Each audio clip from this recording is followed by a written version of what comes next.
안녕하세요. 강남 영국인입니다. Hi, it's Gordon back with you for another walk and talk from Gangnam. And today I want to talk to you about salary negotiations. This is a critical part of people's careers, something that everybody will go through at some point in time, and it's something that I come across on a very regular basis in the work that I do, representing clients but also helping candidates to get new jobs and new opportunities.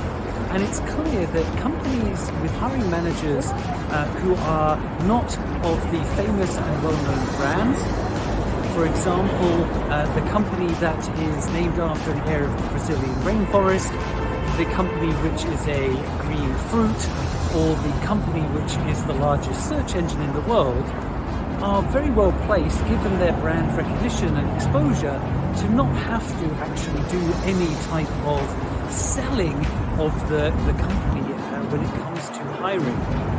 They will have, in most cases, the pick and choice of the best candidates that they can find for any particular job. The reality for companies that are smaller, lesser known, or in a specialized niche area is entirely different. And I think that there is a bit of a mismatch between the expectations that people who work in those companies, who rightly so are proud, maybe they've had a fantastic career in those companies and they have had a lot of success. But when it comes to somebody who's coming in for the first time, they might not share that same level of enthusiasm and confidence about the position that they're going for, and consequently will need more than what is perceived by the hiring manager for them to take the leap of faith and join that company with a new position. And so we're working with a lot of companies who are in this area who really make it more difficult for themselves to attract the right kinds of talent, because they have this slightly overinflated idea of how good the company is, or how attractive it is in the mindset of people who they want to get to work for them.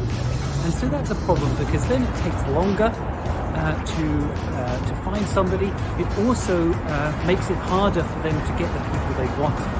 And when it comes to filling a position and hiring talent, speed is so critical. If you can get somebody on board immediately to either have continuous coverage because somebody is leaving, or if it's a new position that's been created because of a business need, the quicker you can fill that position and have somebody delivering, the better. And of course, having somebody who comes on board who maybe takes a little bit longer to train up, but who is more highly motivated, is infinitely better than taking somebody who is not right for the position, or who is perceived to be right but actually comes on board with a low level of engagement and motivation because they don't feel they've been given the type of package or the kind of compensation that they deserve.